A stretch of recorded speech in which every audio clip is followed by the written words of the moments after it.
Hi, everyone. This is the fourth of my 2021 recordings answering questions submitted to and voted on the alternative social media platform ThinkSpot. We're also releasing these answers on ThinkSpot a few days prior to their release on YouTube. You can get an advanced view of the Q&As there, if you so wish, at the thinkspot.com front page. The ThinkSpot platform is still in beta, so your attention and consideration to this new venture would be much appreciated. What's the most effective way of overcoming self-deception? Well, that's a complicated problem, but I suppose there's some relatively simple answers to it. I guess the reason I commented on it being complicated is that you can ask a question like that in a very short period of time, and that sort of implies that there's an equally short answer in some sense. But the problem of self-deception is extremely thorny, and it's tangled up with the issue of ignorance as well, right? How do you know when you just don't know something? And how do you know when you're being willfully blind? And how do you know when you're outright lying? All of those things are, especially to yourself, all of those things are very complicated. And so, to some degree, the answer is, well, you have to develop a philosophy of life that's detailed, that contains within it an assessment of your thoughts about the relationship between truth and deceit.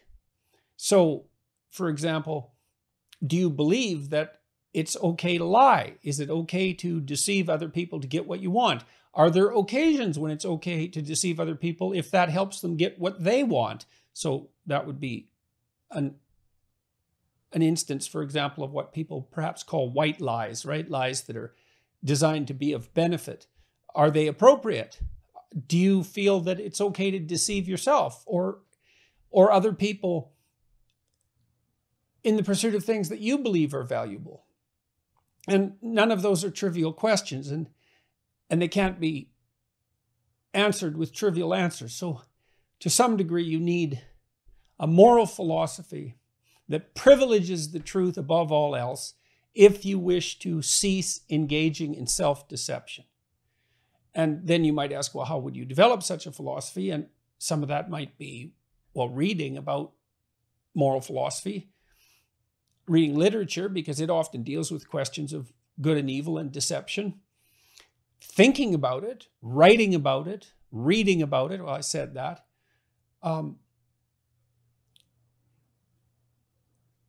And also contemplating how central an issue this is for your life. How important is this? And why is it important if it's important? Have you lied and got into trouble? Do you believe that you can lie and get away with it? If you don't believe that you can get away with it, do you still engage in it? If so, why? All right, so let's leave the complexity behind, though, but that's a necessary part of the answer. How do you stop deceiving yourself, assuming that you want to stop doing so? Well, I don't believe that you can tell unerringly when you're telling the truth. I think that some of the time, when you lie outright, you know. And so what I would recommend, and have recommended in my writings, in my books, especially in 12 Rules for Life, the first of my last two books, said tell the truth, or at least don't lie. And I added that codicil to the phrase tell the truth because it became evident to me when I was writing that, I don't know the truth, certainly not in its fullness. And so I can't say to someone, tell the truth, but I can say, if you believe that the truth is valuable, and if you believe that living your life according to the dictates of the truth is for the best for you and everyone else, let's say, then you could at least stop lying.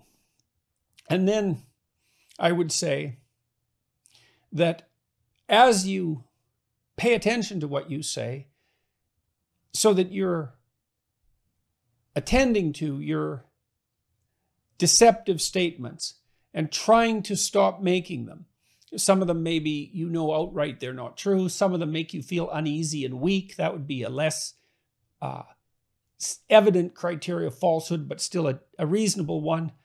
You stop doing that. And then your eye for such things, or your ear for such things, or your embodied capacity to evaluate such things develops, just as everything develops with practice. And your intent, which is to maintain truth in your speech, becomes sharper and more focused across time. And perhaps you get, as you eliminate the obvious untruths, you get better and better at detecting the more subtle untruths, and better and better at avoiding being entangled with those as well. So the first issue, I guess, is the decision that it's best to live in truth. And then you have to decide how far you're willing to take that, if that becomes an absolute, for example, or if it's an important guideline, but perhaps to be superseded by other things. You have to sort that out for yourself. Once having established that, then I believe that you decide and practice not lying.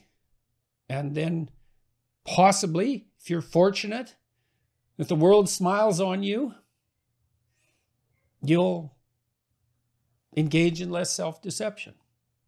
I guess the last thing I would add to that is that there's another form of self-deception that I wrote about in the second of my last two books, so the last one, Beyond Order. There's a chapter in there called Don't Hide Things in the Fog. And that really deals with self-deception too. So you might say, well, there's one form of self-deception that occurs when you say something that you know not to be true and pretend even to yourself that it's true, or even act as if it's true, or base other statements or actions on it as if it's true. But there's a more subtle form of self-deception, which I think is more pervasive, which is the unwillingness to look at, or the willingness to turn away from evidence that you know would undermine something that you want to believe, or make things inconvenient for you. I think like a cliched example is maybe someone runs a company and they have a chief financial officer, and they know that person is not exactly straight, but it's convenient not to look at the books. So maybe when they're around that person, they feel guilty and uncomfortable. And that's a sign that, something's rotten in the state of Denmark, so to speak. But then the self-deceptive act is to not look where you know you should look. And, that's the sort of thing that people refer to when they talk about the elephant under the carpet or the skeleton in the closet. And sometimes, to mix metaphors terribly, it's better to let sleeping dogs lie. But often, if you have the sense that there's something more to the story, it's painful and difficult to delve into it. But to not do so, which is the easy route, is a form of self-deception, a very common self-deception.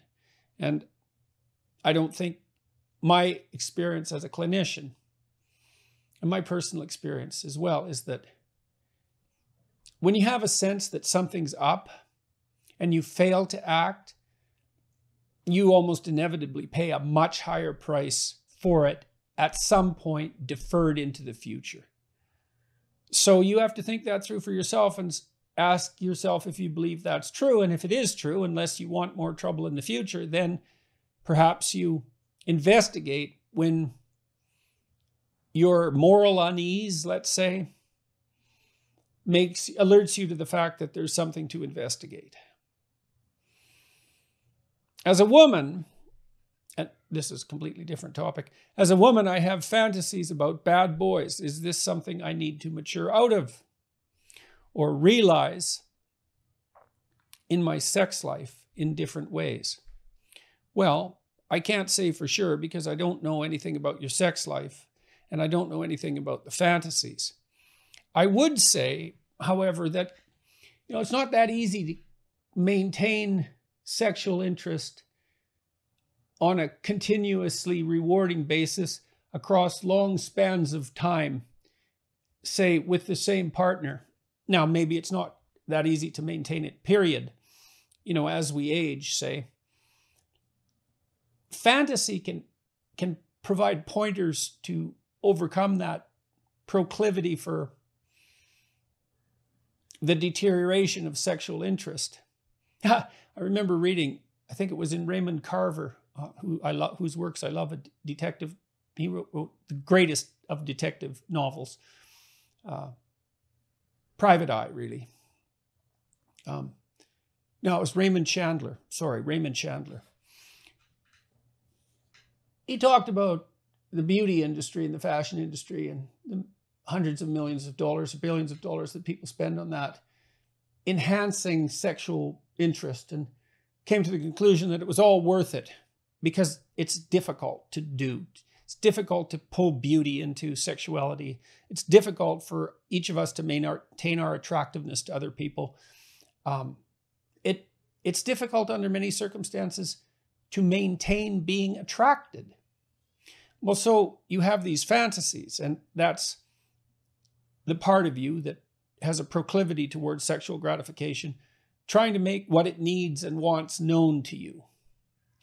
And I would say incorporating that into your sex life is probably the best bet, your best bet. And so those are fantasies that you could hypothetically talk about with your partner, assuming that you have a partner that you could talk to about such things. And maybe that would free him or her up to talk about such things with you. And maybe your partner might be more interested in your fantasies and helping you along with them than you think. Now you also asked the question about immaturity. I think I would look for the wheat instead of throwing it all out as chaff to begin with. Take your cues from your fantasies. Now, I'm assuming that you do that in a relatively intelligent way, and that it doesn't hurt you and it doesn't hurt the other person, and that it's there's mutual consent involved in all of those things that a wise person would do. But I wouldn't throw the baby out with the bathwater. And the reason for that is that if you have fantasies about something that you need sexually, say, and those aren't satisfied in your life, they're not realized in your life, then when the opportunity to realize them comes up in the form of the possibility of an affair, let's say, or a betrayal, you're much more likely to be tempted in that direction than you would be if you had incorporated that into a broader conception of what your sex life might be. So, one way of maintaining satisfaction with a monogamous partner is to vary what you do with that partner. And if that variation is fueled by your mutual sexual fantasies, and then those fantasies are gratified, then one source of motivation to look elsewhere and potentially blow your whole life up, and that of your partner as well, while doing so, is ameliorated. So Erich Neumann, famous student of Carl Jung, said, "Don't pretend to be better than you are." Now, he didn't mean don't try to be a moral person, don't try to improve yourself or any of that. He meant don't lie about what you are and what you want. And, maybe you're ashamed of it. Well, maybe you should be, but maybe you shouldn't be. And I think assuming that those basic moral preconditions that I described earlier are met, then you can think about it as an elaborated sexual game and as something that you might play in a sophisticated and aware manner with a willing and able partner. What did I teach my children about sex? Is there a healthy middle ground for them without being naively celibate or damagingly promiscuous? And how did you communicate that? I didn't teach them, my kids, much explicitly about sex. I actually don't remember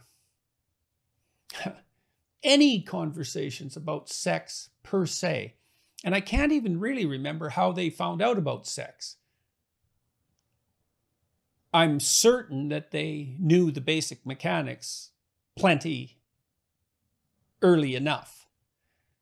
So it wasn't like it was a taboo subject. It just, in some sense, never seemed necessary. Now, that doesn't mean that there wasn't any instruction about sex in our household. I mean, the kids watched. I mean, what do you teach children about sex? Well, you teach them how to be good people in the broadest possible sense. And so one element of that would be, don't casually use and hurt other people. And you act that out as a parent to the degree that you're capable, and your children observe that. They also observe how you treat your wife or husband. Oh, they're observing that all the time. You can be sure of that. And then they also observe how you treat your son and your daughter, and how you differentially treat them as well. And so they're learning about sex in the broader context of human relationships all the time. And most of that's implicit.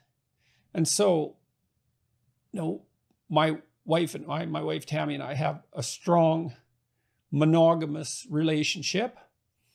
That's what we explicitly committed to and what we both implicitly desire. And physical affection, and some of that demonstrative, some of that the kids witnessed, us hugging or kissing, that sort of thing. Nothing more than that. No, but they certainly weren't strangers to the idea that we found each other attractive, and that we wanted to be with each other without them with some degree of frequency. And all of that is instructive to children. But I think the most important lesson about the morality of sex was probably taught to them merely as a consequence of observing how we treated each other, and also, by extension, how we treated them. I think that the expectation that they dealt with sex wisely was part of a broader expectation that they dealt with temptation wisely. With drugs, for example, I thought about this a lot because, and this has to do with your issue of, is there a reasonable middle ground, healthy middle ground? I knew from the psychological literature that there was a healthy middle ground with regard to rule breaking in adolescence, right? So you see pathology at both ends of the normal distribution. There's kids who break rules all the time, the antisocial types, and they, they're at risk for being arrested and for long-term criminal behavior. They're at higher risk for that sort of thing, and getting in trouble at school, getting in trouble with the police as teenagers, all of that. That's obvious, right? But then on the other end of the distribution, there are kids who never break any rules. And you might think, well, that's optimal, They don't break laws, they never shoplift. And this is not a pro-shoplifting message, by the way. But, healthy teenagers push the limits. They break some rules. The ones who never do that sort of thing tend to have a proclivity towards internalizing disorders. That's what they're called. Externalizing disorders are disorders of acting out, and internalizing disorders are more like depression and anxiety. So they tend to be over-inhibited and over-emotional in a negative sense, and suffer more from depression and anxiety because they're terrified. And that's partly why they don't break any rules. They're too afraid. And that has a detrimental long-term consequence for them. So, you don't want your children to be unable to take risks because they're terrified of doing something wrong, of breaking a rule. And they need to test limits. With drugs, I told them, I better not ever be able to tell that you've been using something. Because if I can tell, then you can't handle it. And that means that you're not doing it appropriately. And that was about the best I could muster because it was complicated. I knew that they were going to smoke pot. They went to alternative schools. That was a given. It's like, well, what's the rule exactly? Don't do drugs. Well, they probably observed Tammy or I taking the odd puff. So, and maybe having the odd drink. And so, that rule wasn't abided by rigidly by either of us, though we certainly didn't abuse anything. Or if we did, it was only on very special occasions. So I thought a lot about what the rule is. And the rule is, don't be an idiot. You know, if you're going to smoke pot, don't smoke so much that you're a drooling moron and everyone can tell you're stoned from 2 blocks away, because that's humiliating to you and to the observer as well. It's degrading. So, and sex is like that too. It's like, who's got the upper hand, you or the sex? So, and I think the kids just knew that. And, you know, I watched their relationships. They had serial monogamous relationships as teenagers, which is par for the course. And by and large, they handled them as well as you could expect 2 reasonable people who were teenagers to handle them. And I generally liked their choice of partner, thank God, although not always. And that was awful when that was the case, but it didn't happen that frequently. So I didn't have to teach them explicitly what they had already been taught implicitly. And you probably can't teach things explicitly if they haven't had the groundwork laid for that teaching implicitly. So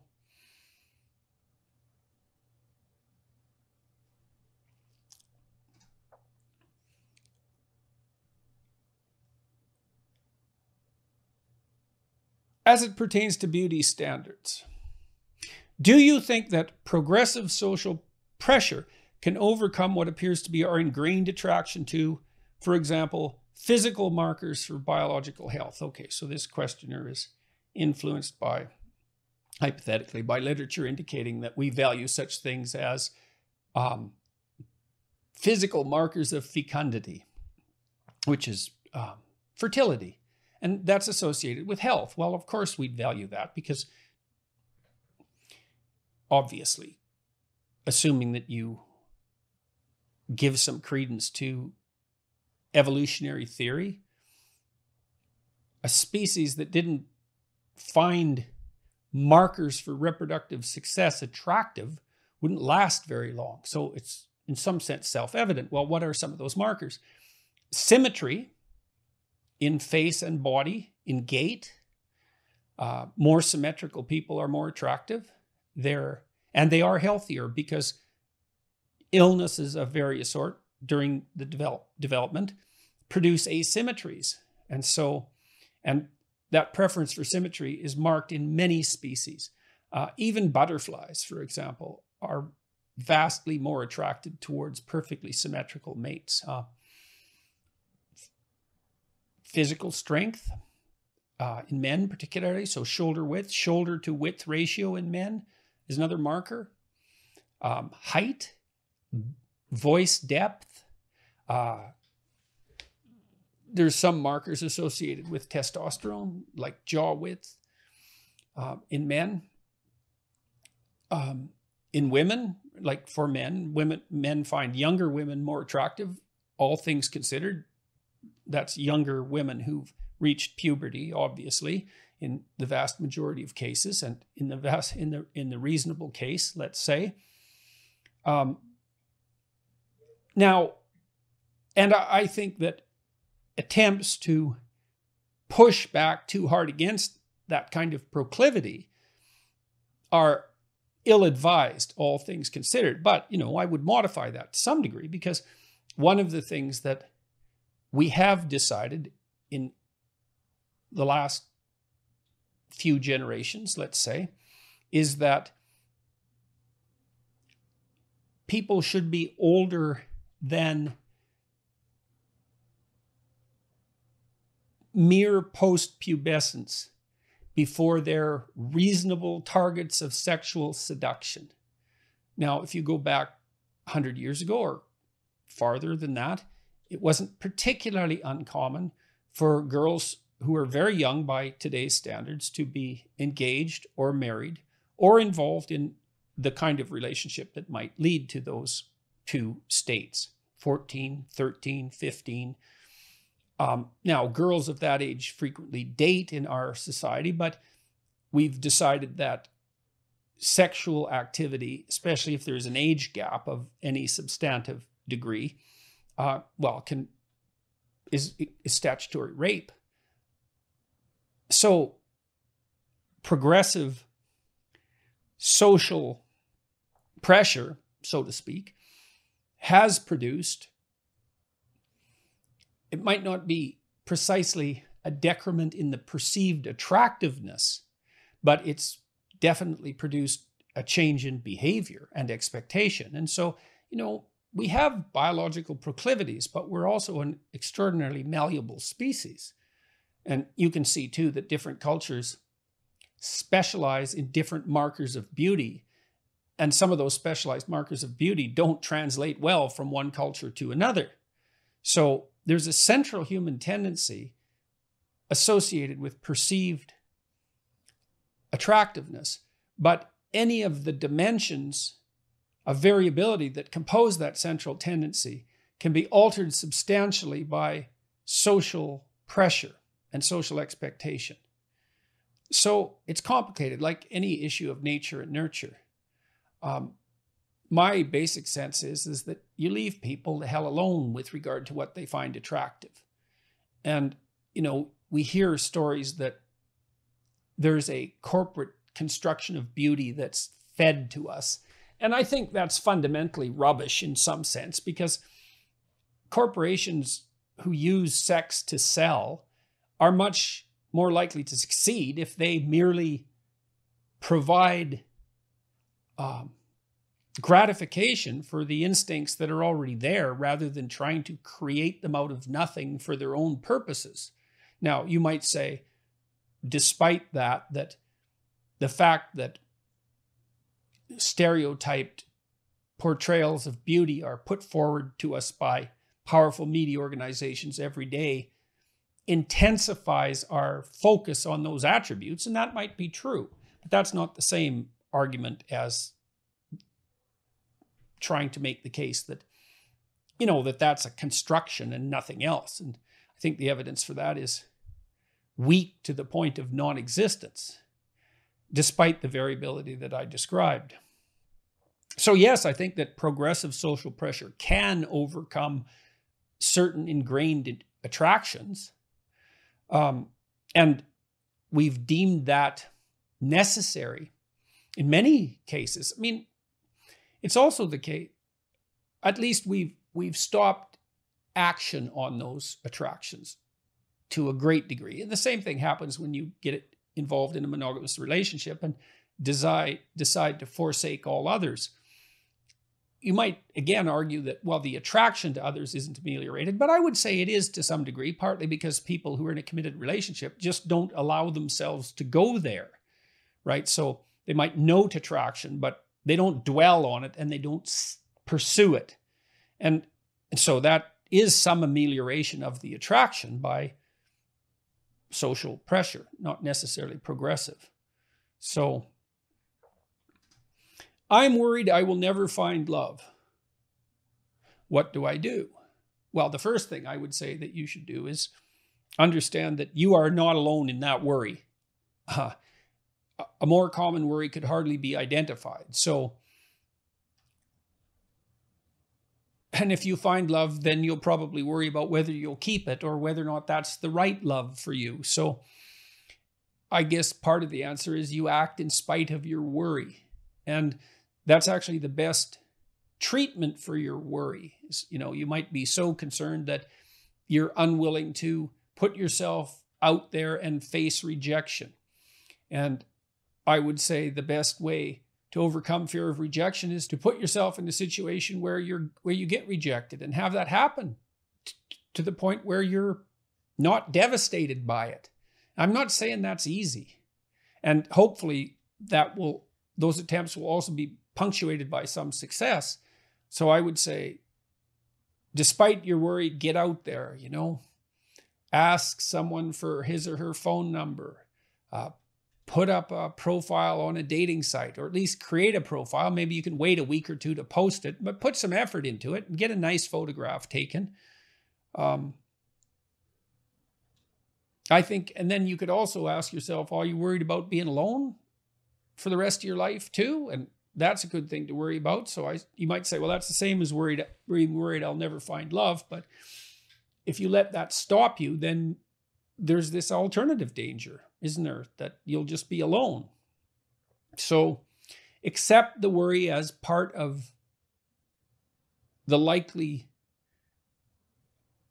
content of human existence, and do what you can to make yourself attractive to the people that you wish to be attracted to you, and then put yourself out there, and the probability is quite high that you'll find someone who will love you about as much as you love them, and maybe that'll be good enough.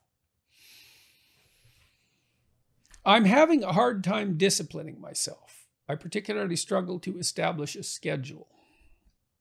How did you make a schedule so that many of your highest goals could be attained? I know that you've talked about making a schedule on many occasions, but I would like a look inside your schedule from the time that you think was your prime. Well, some people find it harder than other people to make a schedule. One thing you might consider doing is doing the personality test at understandmyself.com and seeing what you're like. Maybe you're particularly low in conscientiousness, in which case making a schedule and sticking to a routine, an orderly routine, is going to be quite difficult for you. But that'll at least help you understand perhaps at least some of the problem. Maybe you're high in negative emotion or neuroticism, and so you worry too much about making the schedule, and that just stops you from doing it. I would say, well, first thing to do is, there's two things you could do. First of all, the first thing you might want to do is figure out why you want to make a schedule to begin with. So you talked about goals. Well, what is it that you want to accomplish? The Future Authoring Program at selfauthoring.com, another one of our websites, helps people make a detailed plan for the future. And so you can't really have a schedule without having a plan, because the activities you schedule should be intelligently related to goals you wish to achieve that are important to you. And so you need to have goals that you wish to achieve that are important to you, and you have to know what they are. And that's complicated, right? That's like a plan for your life. So it's very difficult. And so that's why we produced this exercise, which helps step you through the process of deciding what you want and need. There's a present authoring program there too that helps you identify your virtues and your faults. And part of your plan can involve capitalizing on those virtues and rectifying those faults. And so that can be an interesting addition to this process. But in any case, you have to figure out what you want. And then you have to figure out how to decompose what you want into actionable steps, right? And those would be the sorts of things that you could put in a schedule. Now, that would mean that your schedule would hypothetically consist of things that maybe you don't exactly want to do, although that would be good, but at least you understand the importance of doing and are therefore somewhat motivated to do. And then you need to break those steps down into small enough increments that you're highly likely to undertake them. So for example, this is a trivial example. Maybe you have to do a report on a given topic for school, and you're not very good at that. Well, maybe you could go to the library one day and just check out the library. That might be enough. And then maybe you could go to the library and take out a book. And then maybe you could open the book and look through it. Those would be on different days. And then maybe you could sit down and read the first page of the book. And if you can't do that, then the first paragraph. You have to negotiate with yourself and figure out what the largest step you would take towards your goal is that you would take. And if you don't do it, then you make the steps smaller and smaller until you find something that you would do. The next thing you need to do, potentially, is to familiarize yourself with a scheduler like Google Calendar. So the first thing to do is open it. And then maybe to figure out how to put in a task and then a repeating task. And might be a pretty simple one to begin with. It's like, well, why don't you list waking up and specify a time, or going to bed and specifying a time, an approximate time anyways, or put in the schedule when you eat And those are things you do every day. And so that's something you're pretty likely to do. And so that's a success for you. And then, well, then you can start by putting in something small. Maybe you need to read. Maybe you need to exercise. Maybe you need to have a social event with people. Maybe you need to watch TV, a movie, whatever. It doesn't matter what it is. Hopefully it's something you want to do. Put it in the schedule. And you could start by scheduling the things that you would like to do. So you can imagine, well, I like going out to movies. I like going to the mall. I like hanging around with my friends. I like watching TV. I like reading a book. I like listening to music. Well, then schedule those things. And so then you think, well, that means I'm forcing myself to do them. It's not that. It's that now you're allowing yourself time to do them, right? So the schedule becomes a means of you getting what you want instead of an external jailer who punishes you every time you deviate from requirement. So you have to make friends with the schedule, and the schedule has to be your friend, your ally. I shouldn't use that word, but you know what I mean.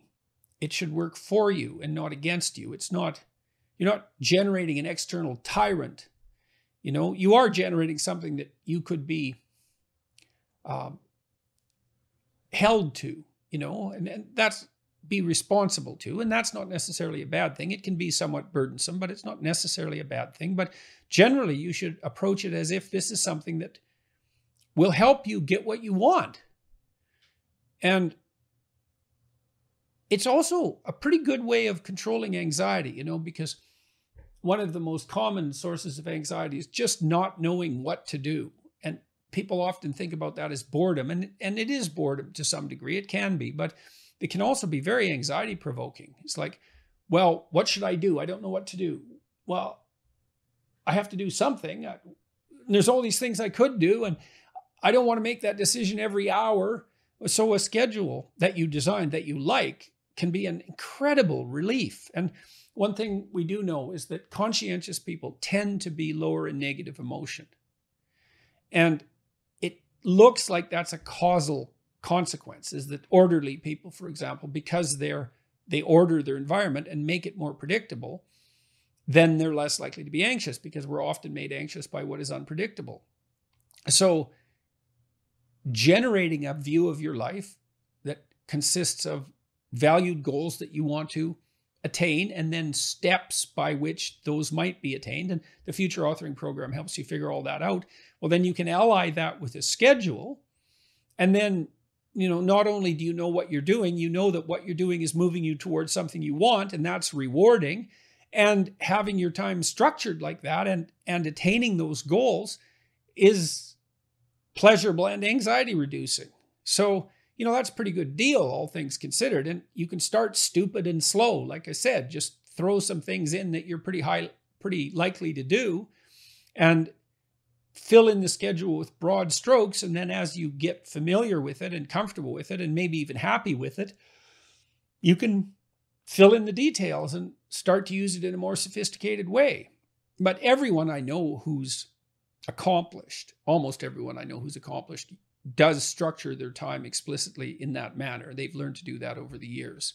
Now, not everyone does that. Really, really entrepreneurial people might have a harder time with it, especially if they're low in conscientiousness. But, and then with regard to the personality test, maybe you do a personality test, the personality test I mentioned, say, and you find out that you're agreeable but low in conscientiousness. Well, so it's going to be harder for you to stick to a schedule, but you do like to please other people, so that's one of the things that you could schedule. You'd be highly likely to do that. If you're extroverted, you could schedule time, socializing with people. If you're introverted, you could schedule time by yourself, walking in nature, for example, or doing whatever else it is that you might want to do by yourself.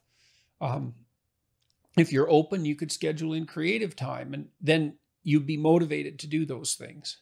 So you're having a hard time disciplining yourself. That's par for the course. Like I said, really conscientious people are more inclined in that direction.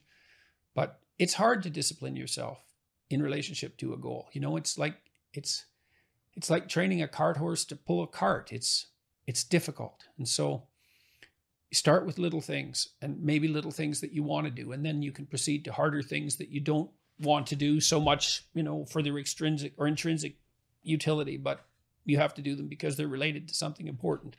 You'll get disciplined across time if you do that. And incremental improvement that's sustained is extremely powerful from the perspective of transformation. How do I know if I'm a good or a bad person? I struggle with viewing myself as a good human being who deserves good things in return, even though I try my best to be decent and add light into this world in a multitude of ways. What are some steps to take in order to become better than the person I was in the past? Okay, well, there's a question that you didn't answer that's a logical consequence of the question you did answer. You said you struggle with viewing yourself as a good human who deserves good things in return. So now you have two problems. One is, well, how can you be a better person? But the other problem is, well, how do you treat yourself as the good person you already are? You said you have trouble with that. So the other question might be, how do I treat myself? How do I reward myself for being good? Or how do I value the fact that I am good at least some of the time? Okay, you struggle with knowing whether you're a good or a bad person. Well, you're probably good and a bad person, right? Just like everybody else. And so the first thing to understand is that that's part and parcel of being human, that we're insufficient embodiments of our own ideals. And that's always the case. And even if we do progress, our ideal becomes more sophisticated. And so we still exist in a relationship of judgment with our ideal. And to some degree, that's permanent. It's just part of the condition of being human.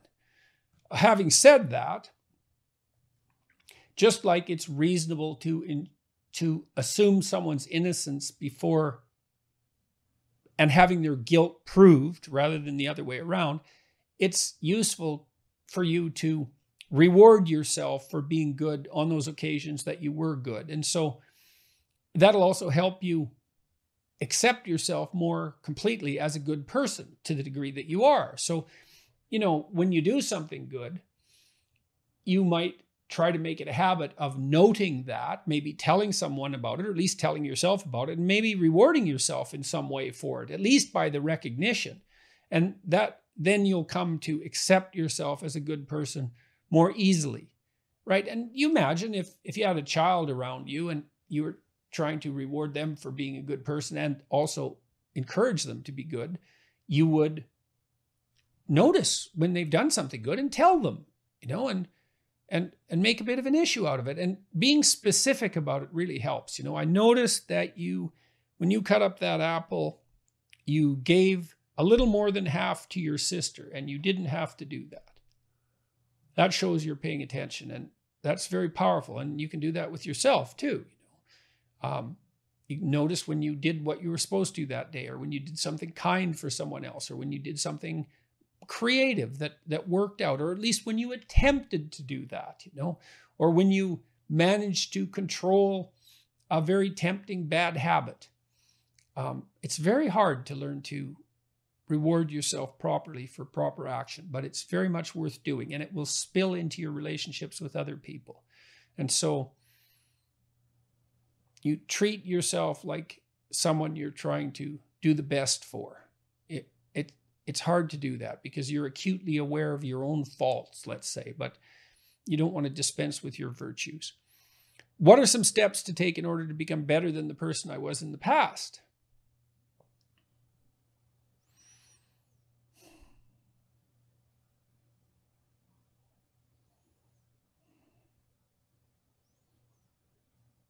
Well, I talked earlier today about the future authoring program. I'm going to return to that. I mean, we built that for a reason. You need to lay out a vision of yourself as an ideal. Like, who do you want to be 5 years from now? What do you want your life to be like across the most important dimensions of your life? You need a vision of that. First of all, something to aim at, What would you like your family relationships to be like if they were ideal? What would your intimate relationship be like if it was better? What would your job be like, or your career? How might you take care of yourself mentally and physically? How do you regulate your proclivity towards harmful temptations? How do you make intelligent use of the time that you have for yourself? How do you continually educate yourself? How do you illuminate yourself philosophically and spiritually? You need a vision for that and a plan. And then you have to decompose that into steps that'll lead you in that direction. And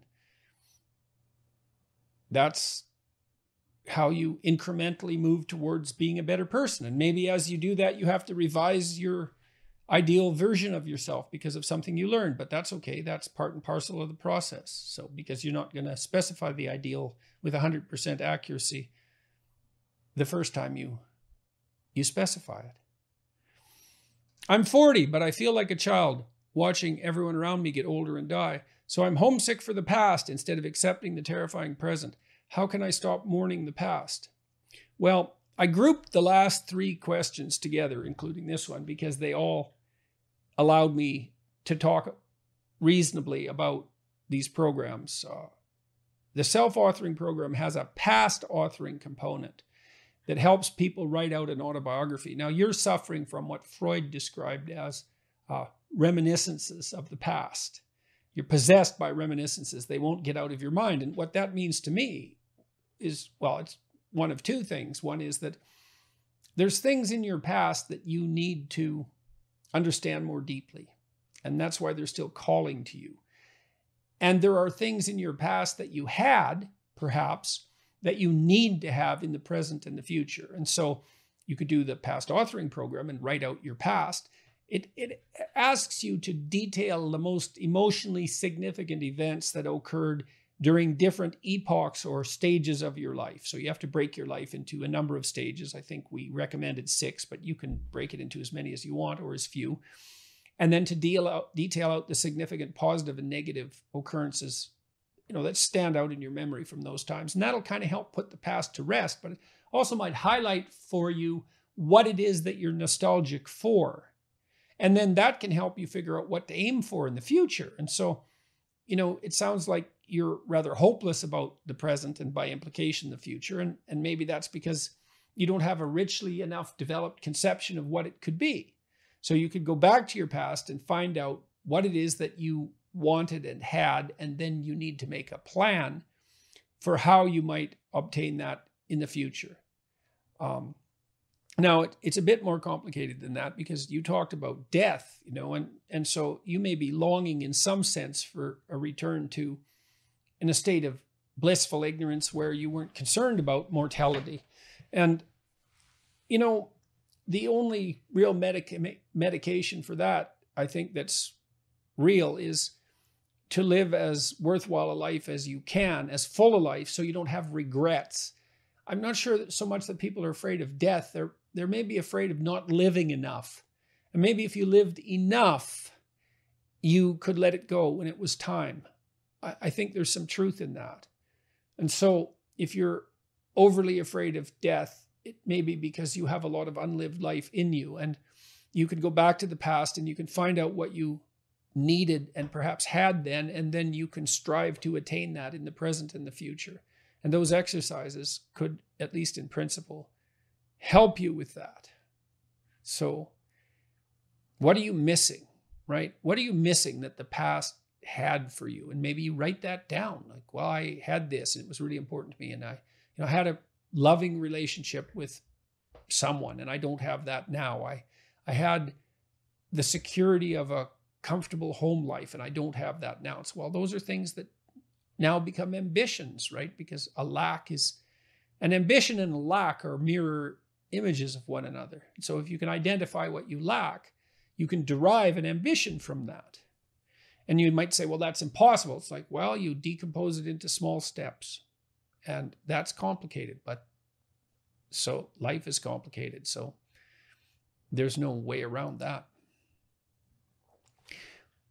What's your advice to someone who took your Understand Myself test and scored 0 on agreeableness, but still recognizes the need to collaborate with many people? Well, that's an interesting question. 0 is pretty low. The best personality predictor of imprisonment, conduct, behavior, antisocial personality, criminality is low agreeableness. Now, it's not a very powerful predictor, at least as it's measured with self-report questionnaires, but it's the most powerful predictor. And so if you're low in agreeableness, you will have the proclivity to be less empathetic and sensitive to other people than they might like. And you might also be harsh and stubborn. And I mean, there's advantages, right? You'll tell the truth more likely because you're not so concerned about upsetting people. You're likely more difficult to stop. And there's some utility in that once you're set on your pathway. But it's reasonable for you to take a good look at that because it could easily cause you and other people a fair bit of trouble. Now, I don't know the rest of your personality configuration. So, if you're conscientious, but low in agreeableness, well, then you'll be able to keep and maintain contractual obligations. The sense of duty, which isn't the same as the empathic sense that indicated by agreeableness, the sense of duty will keep you to your word. So if you're high in conscientiousness, well, then you can rely more on contractual obligation. Like, what's the deal here? What's my end of the deal? What do I have to do to uphold that? So it has to be more explicit rather than implicit because you're not going to be a good gauge of other people's emotional state. And you said yourself, personally, I feel almost zero regard for the emotions of those around me, yet I can't avoid them and complete what I need to do at the same time. Okay, so you have a strategic problem as well. So you also might consciously practice doing things for other people, and you'd have to do that strategically. There is some evidence, and I don't remember where I ran across this, that doing so is a facilitator of mental health. And so you might have to learn to act agreeable more explicitly. When you're undertaking something with someone, you may have to learn to ask yourself explicitly, what's in it for them, right? Why is this an equitable arrangement? And if you're conscientious, that's going to be an easier thing to understand. So, well, what can you do about being so low in agreeableness? Well, you can capitalize on your other personality traits. Maybe you're high in openness, and so what you can offer to other people is the opportunity to collaborate with you in a creative endeavor. And they might leap at that opportunity. Maybe you're extroverted. Now, extroverted, disagreeable people tend to be narcissistic, so that's a rough one. Because if you're extroverted and disagreeable, well, then your narcissism is going to be problematic. And that's especially true if you're low in conscientiousness, because then you won't be able to keep verbal contracts either. So, but if you're extroverted, let's say, well, you do have the option of being entertaining and enthusiastic, and that's something you have to offer other people. So you have to look at your entire personality constellation and figure out what you need to rely on to rectify those areas where you're where you deviate substantially from the norm. You may also need to find someone in your life who is agreeable, assuming they can stand you. They might be attracted to you just out of perverseness, and ask for their opinion, because their superior empathic sense, let's say, might lay them open to exploitation. That's the downside of high agreeableness, by the way. But they're going to be much more attuned to the social niceties of a given situation. And so you might need to ally yourself with someone who's clearly more empathic and control your tendency to take advantage of them if you can. So, and then the last thing I said, well, practice, doing things for other people. You might have to do it coldly and calculatingly, at least to begin with, because you don't have that easy empathic sense, but that doesn't mean it has to be false. It depends on what it's in service of. And if it's in service of rectifying and maintaining your relationships with other people, then that's an admirable goal, even if it's a cold cognitive goal rather than a warm and heartfelt goal. And so it's certainly better than the alternative, which is to not do it at all. So, maybe you have to do something altruistic once a week or something like that as part of your attempt to broaden the scope of your personality. And then maybe you could have the advantages of being disagreeable, which means, for example, that you're no pushover and that, you'll pursue your own agenda, that you'll strive to win and so forth. You could have the advantages of that and some of the advantages of being someone whose empathy makes them easier to get along with and to collaborate with other people. I'm 25. I had a drug problem when I was younger. In my late teens and early 20s, I stole money on multiple occasions. I don't even know who some of those people I stole from are and can't repay them. However, even in the instances where I could apologize or repay, I feel completely unable to. I'm too ashamed.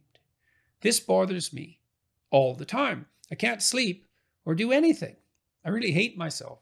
I think that I'm a rotten person and don't know how to handle it. Do you have any advice for this?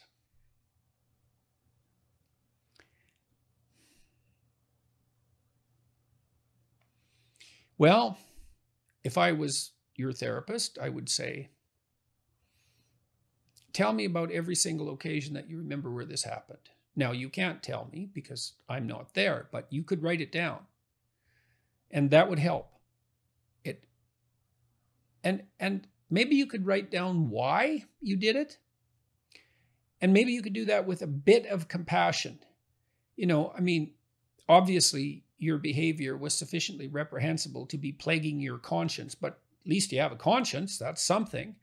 And people make mistakes, especially when they're young, especially when they're addled by drug use, let's say. There's plenty of occasion there for misbehavior. That's for sure.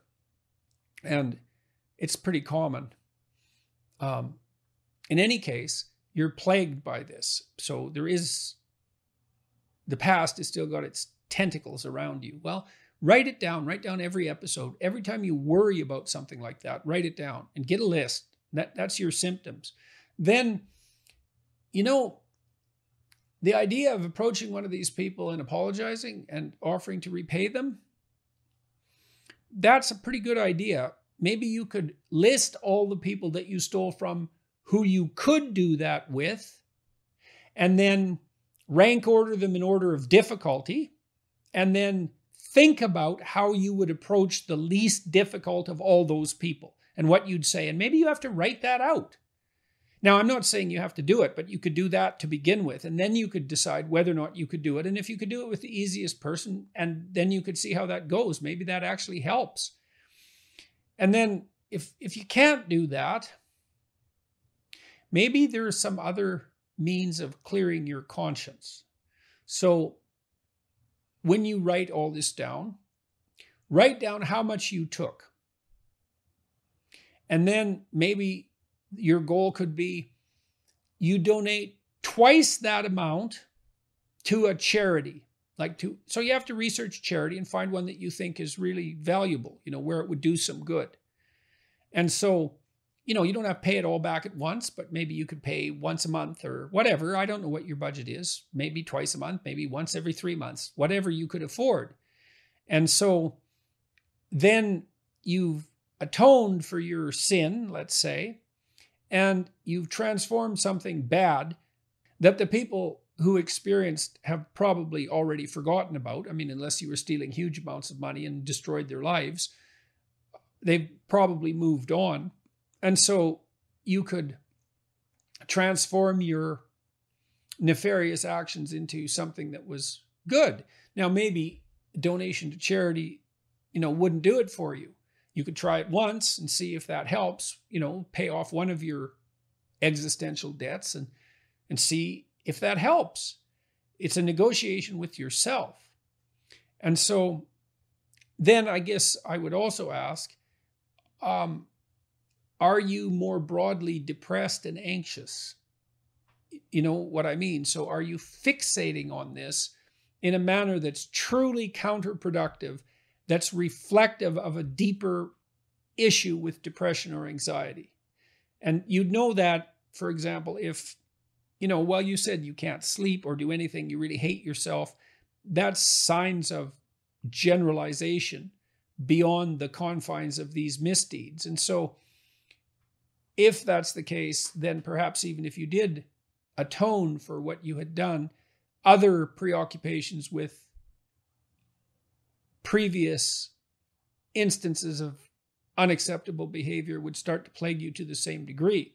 That's a more complex problem. And if that's the case, then, well, your best bet then is to find a competent mental health professional and have your circumstance evaluated. And, if you're really torturing yourself to death about this, despite the fact that you've apparently ceased your drug abuse, well, maybe there's something else fueling it, and you may need to investigate that. So that's about all I can think of along those lines. Why do we need to contemplate our own malevolence? What if you get stuck in it? How do you move forward after becoming aware of it, especially if you've actually done something bad? I'm not speaking of criminal behavior. Well, I think the reason that we need to contemplate our own malevolence is so that we don't. I think it's a human propensity, a profoundly deep human propensity, to see the world in terms of good and evil. Shades of good and evil, but even absolutes of good and evil. And we understand that malevolence exists, that now and then people act to hurt others. And although apologists exclaim that that's generally motivated by the desire for some good, I'm not convinced. There's a certain pleasure in vengeful harm. And we all feel the desire to be vengeful merely as a consequence of in some sense, the perceived central unfairness of existence itself, and the undeserved suffering that seems to accompany it. It's easy to become frustrated by that and embittered by that and to lash out and to hurt. And so that's malevolence. Well, and it's a very destructive force. Now, and we don't think well of it. And so if you identify malevolence somewhere else than within, you can become powerfully motivated to take corrective action against the perceived source of malevolence.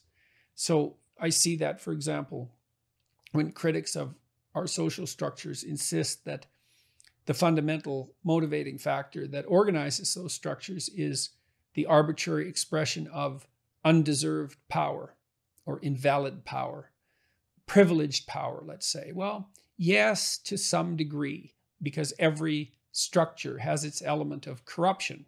None of us are perfect, and neither are institutions. But the danger of that view is that once you've identified the locale of malevolence and it's not you, well, then you're a moral actor and can do no wrong in your pursuit of the wrongdoer. And that's very, very dangerous. It's not that easy to identify the wrongdoer, especially when you're talking about social institutions. And some appreciation of your own malevolence might stop you from being so vicious in your pursuit of the perceived wrongdoers who aren't you. And, that one of the terrible attributes of utopian totalitarian societies is their proclivity to localize malevolence in some group, and then their unbridled pursuit of destruction in relationship to that group and all the atrocities that go along with that as a consequence of that attribution of malevolence. And so it's a tenet of the Judeo-Christian ethic that the adversary is best confronted within. And now, you object to that for good reasons. Like, do you really want to do that? Do you really want to see yourself as a perpetrator rather than a victim or a hero? And the answer to that is, well, no, it's devastating. It can be devastating. But, it's been said that the fear of God is the beginning of wisdom. And I think that fear of God, so to speak, is allied with this apprehension of internal malevolence. I don't think that you can be motivated to be good. I don't think you can be serious about your attempts to be good unless you have some real sense of just how far off track you can get or have got, and how malevolent you have been or could be in your actions. You just don't take yourself seriously enough until you see the devil within. And when you see that, well, it can be traumatizing, and you're objecting to that. What if you get stuck in that? And it's no wonder people don't want to contemplate it. But it's not easy for me to see how you can go through all the difficult gyrations necessary to put your moral house in order if you don't view yourselves as akin to the perpetrator in very many important senses. So, and you take that on to yourself and try to rectify that within yourself. And so I guess you contemplate your own malevolence so that you don't unconsciously project malevolence onto others and assume your own, assume your own moral rectitude. Now, this might contradict what I said about innocent before proven guilty. And those are difficult things to reconcile, but I guess that's why the idea of original sin emerged, at least in part. It's not necessarily that any of us are specifically guilty of something. And that's the legal issue. And maybe that's the issue with regards to your treatment of others. When you're formally accused of a crime, the proper presumption is innocence. That doesn't mean the proclivity isn't there. So I know those things are hard to sort out, and maybe my explanation doesn't differentiate them, as wisely as they might be differentiated. But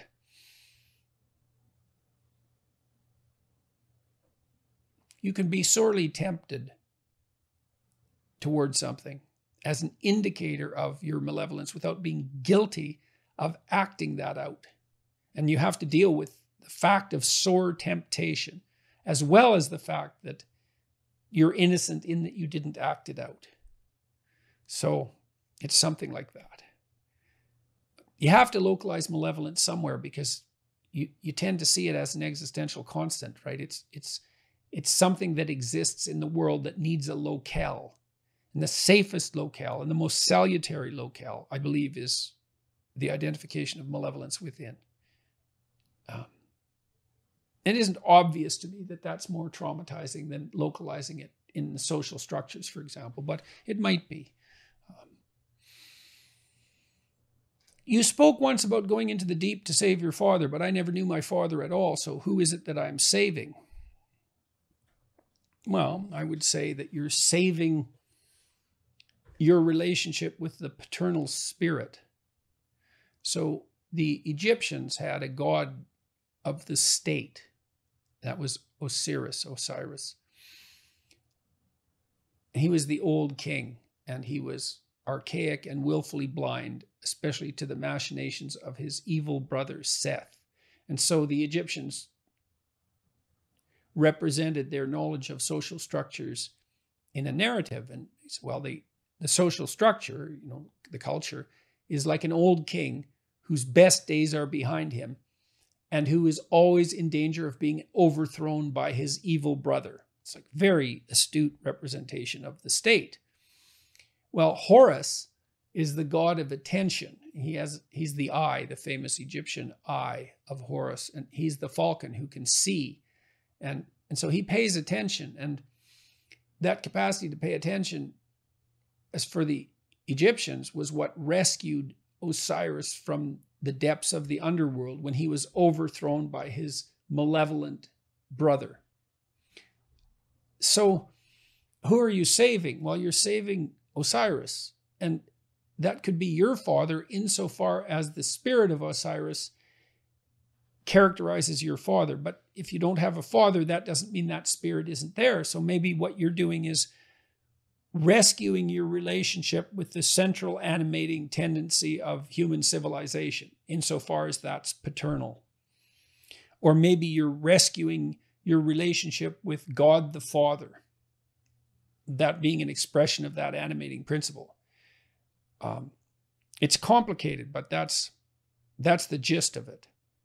So you repair your relationship with the culture that gave birth to you. And that's the Father in the broadest sense. Well, not the broadest sense, because that would be God, but in a broader sense. So you repair your relationship with what's common across all men. That might be another way of thinking about it. Does life have a meaning without God? Can life be meaningful without God and without eternity? Well, at the highest and most abstract levels, perhaps not. So, I mean, life has proximal meanings, right? There's the meaning that you experience when you're engaged in a piece of art, or when you're reading, or when you're engrossed in a movie or in a conversation. There's the meaning that emerges within your relationships with people that you cherish or are enthusiastic with. There's meanings of security and predictability. There's meanings of duty and responsibility and active engagement with your job and your career. There's meanings of aesthetic pleasure. Now, all of those have their value, and each of them has their place. And, maybe there's a hierarchy of value there as well, so that some of those meanings are deeper than others. And then you might say, well, what characterized the deepest of all meanings? And it would be something like relationship with the transcendent, and that would establish a relationship between you and what's always been conceptualized as God, which is generally supposed to be something ineffable, right? It's not definable, but you might think about it as the central animating spirit of the age, or the value around which all other values are organized, or the wisdom of the ages, or the creative spirit that possesses you when you're inspired, or what grips you with enthusiasm at a sports event or at a musical event, all of those things. And we need a relationship with that. And we find our deepest meaning in that relationship. And if we don't find it, I think, if we don't find it in something that's explicitly religious, then we tend to magnify something of lesser value, say something political, into that to fill the void. So yes, life has proximal meanings without God, without eternity, but at the ultimate level, something's lacking.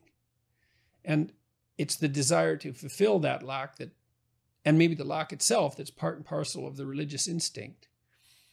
So you can kill God, but you can't. That doesn't rectify the hunger for God. And then that hunger seeks out replacements. That's how it looks to me. So, and then, you might also say, well, does that mean you have to believe in God? And I don't think of the proper answer to that is that you need to agree with a propositional statement. Does God exist? Yes. Like, is this table there? Yes. It's not that kind of relationship. I mean, it's characterized in the Old Testament as a struggle. So Israel means those who struggle with God. And you have to participate in that struggle. And you can do that, weirdly enough, as a believer or as a non-believer. Maybe sometimes more intensely as a non-believer. The issue might be more paramount then, the issue of virtue and the issue of the ultimate orientation. Dr. Peterson, as an art student, I wonder how to create a poetic piece, deeply storied and metaphoric, without becoming a piece of propaganda. I feel like trying too hard to create a meaningful and poetic piece often results in the creation of something rife with bias. and ideology. However, letting my unconscious take full control creates what seems like an empty and uninteresting piece. Is there a method to control that chaos without corrupting its meaning while still expressing it poetically? For the time being, I decided to concentrate on learning good technique. Well, the first thing I would say is that is what you should be doing as a student, is you should be concentrating on learning good technique, because those are the tools that you're going to have to express your creative intuition. So that's a great place to start. And you said you're a student, so, well, you're not a master, you're a student. So of course you're going to wonder how to create a poetic piece without becoming a piece of propaganda. You're going to be struggling with that your entire artistic career. And you might say, well, the more tools you have at your disposal, the more opportunity you have to produce something of value. And so great, that it's the right answer to the problem. Well, then, trying too hard. I think a lot of what artists do is play. And so I remember watching this video of Pablo Picasso creating a painting on a piece of glass so you could see exactly what he was doing. And he'd paint and erase and paint and erase and paint and erase. And he was just playing and watching what was happening constantly. And he was sort of seeing what would happen, but he was very disciplined. I mean, he had all the tools at hand, right? I mean, he'd gone through his apprenticeship. And so master your craft and play with what you're mastering. And those two will come together across time. And now and then you'll produce a poetic piece, deeply storied and metaphoric, that isn't a piece of propaganda. And then you'll have succeeded as an artist, at least in that instance. And then maybe you'll be able to do that over and over. So don't try so hard. That's part of it, perhaps. That doesn't mean don't discipline yourself with regard to broadening your skill set. That's really a good idea. But then you have to bring the spirit of play into that, and the spirit of discovery, and trying too hard. And then when you say you're trying too hard, what are you trying too hard to do? That might be worth thinking about too. Are you trying too hard to produce a high quality piece of art? Well, maybe that's not the right goal. Maybe the right goal is something like, I'm going to play with these new skills that I've developed and see what happens. I mean, Picasso, for example, there's an online archive of Picasso's work. And, when he was painting roosters, he painted hundreds of them. I think Picasso produced 60,000 paintings, some outrageous number of paintings. And they were by no means all masterpieces, although perhaps that's cynical. There were plenty of masterpieces, that's for sure. And so I'm not saying this in a denigrating fashion. You could see Picasso approaching a masterpiece in his repeated attempts to represent, say, something like a rooster. Represent it this way, I represent it this way, I represent it this way, producing multitudes of variants, and then, honing in on the ultimate goal, or being able to select from all those variants the optimal representation. Playing hard, playing in a disciplined fashion, playing with the tools that he had. And that's part of letting the unconscious in, right? Is to let the process of play take you where it's going to go. And maybe you have to abandon the idea of producing the finished piece of art, or at least you have to abandon the idea of producing it on that occasion. Because art is a process of exploration, right, as well. And so confining that to the production of a given entity too brutally is going to impede the manifestation of that spirit. Is there a way we can reach people who are controlled by ideology?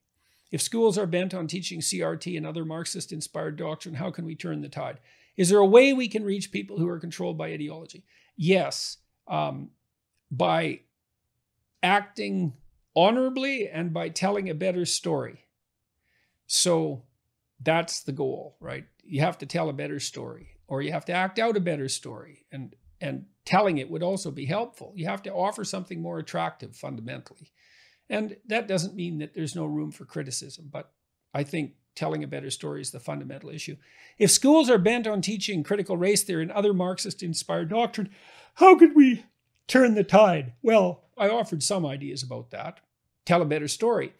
It's not self-evident that indoctrinating students at school is going to work that well.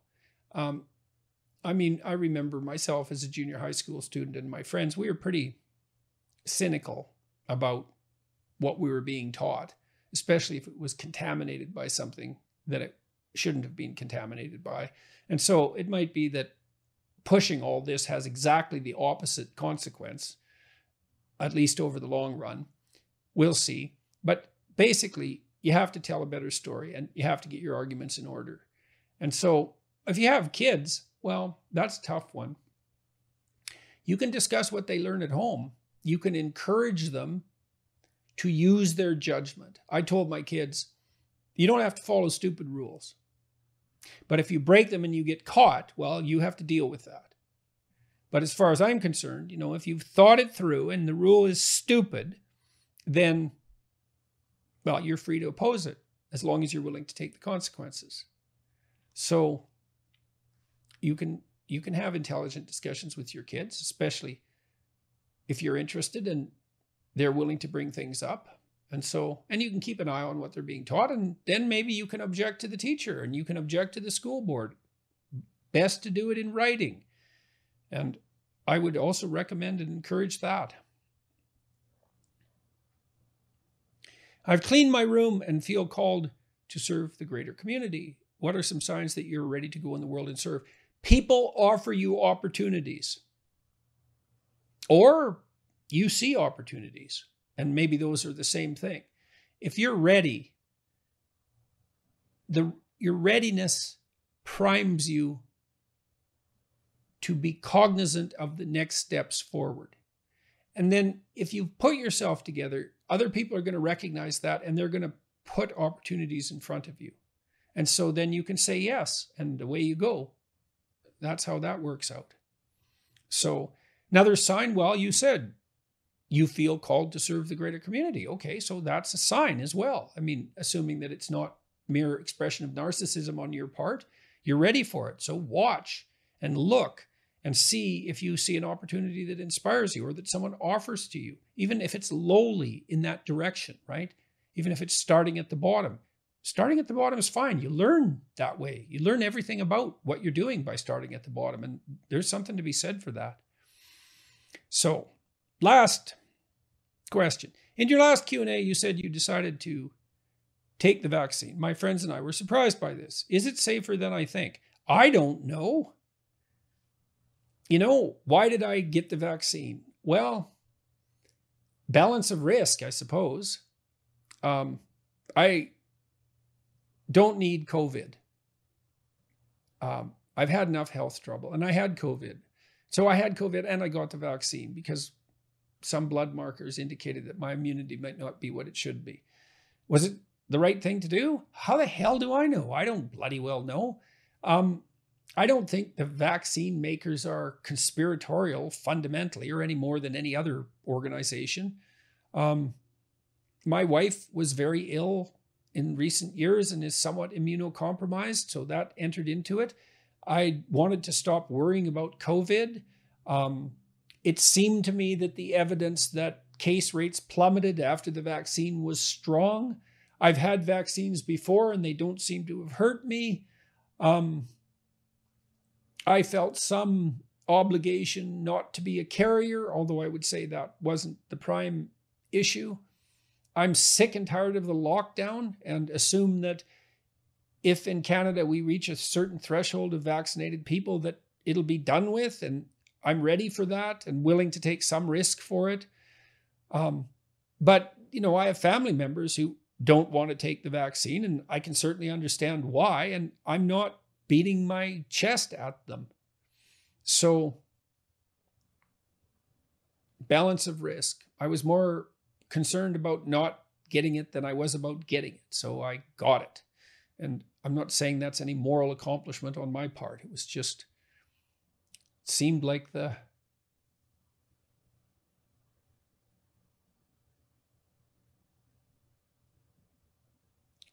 tired of the lockdown. And so tired of worrying about it. Not that I was worrying about getting COVID that much, but, it gives me some moral authority when I say enough of this as well. You know, when these rules that have been applied to us, curtailing our civil liberties. Like, I had the goddamn vaccine, so get out of my face. And maybe that's the fundamental motivation. All right. Thank you for listening, assuming you're still listening. See you at the next Q&A. Q&A. Q&A. Q&A. Q&A. Q&A. Q&A. Q&A. Q&A.